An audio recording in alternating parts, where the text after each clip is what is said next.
Liverpool réalise un exercice 2022-2023 bien loin de ses standards habituels. L'année passée, les Reds avaient remporté la League Cup, fini deuxième de Premier League et atteint la finale de la Ligue des Champions. Mais aujourd'hui, les hommes de Jürgen Klopp se dirigent vers leur première saison blanche depuis maintenant 6 ans. Et de cette période compliquée sort une impression, celle que Mo Salah réalise une mauvaise saison. Mais est-ce vraiment justifié? Et si tu veux tout savoir sur ton sport préféré, n'oublie pas de t'abonner à Cop Football. Orphelin de Sadio Mané, transféré à l'été 2022 au Bayern Munich, Mohamed Salah a dû faire sans son binôme pour démarrer la nouvelle saison et il comptait sur les nouvelles recrues en attaque pour l'épauler. Mais malheureusement, l'arrivée de Nunez au mercato estival puis celle de Gakpo quelques mois plus tard n'auront pas été de francs succès. Et comme tout le reste de l'équipe, ils se sont montrés inconstants cette saison. En première ligne, la défense des Reds a pris l'eau de nombreuses fois. Et à cela s'ajoute un milieu défaillant avec des Jordan Henderson et Fabinho vieillissants et qui sous-performent,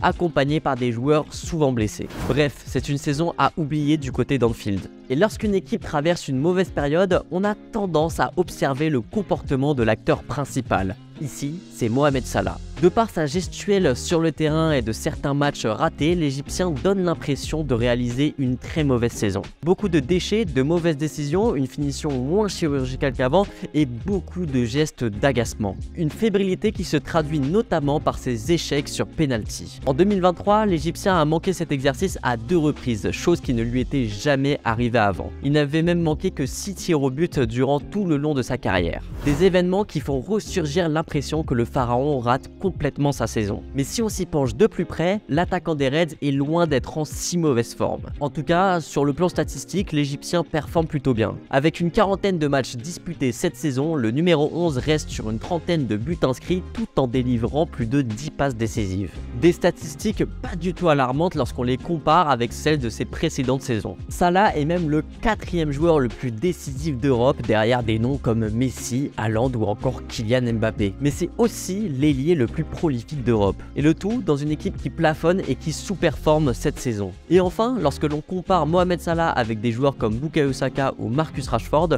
on se rend compte que l'ailier de Liverpool a des statistiques similaires, voire supérieures aux 2 attaquants anglais. Saka par exemple a inscrit une quinzaine de buts, ce qui est inférieur à Salah ou Rashford qui en sont à plus de 30. Mohamed Salah en fait malheureusement il surnage dans une équipe en fin de cycle. Il n'est peut-être pas à son meilleur niveau, mais il assume totalement son statut de cadre des Reds même dans la difficulté. Et sans le pharaon dans ses rangs et le nombre de buts qu'il a inscrits, la saison de Liverpool aurait pu être bien plus catastrophique. Et toi, est-ce que tu penses que Mohamed Salah réalise une mauvaise saison? N'hésite pas à le dire en commentaire.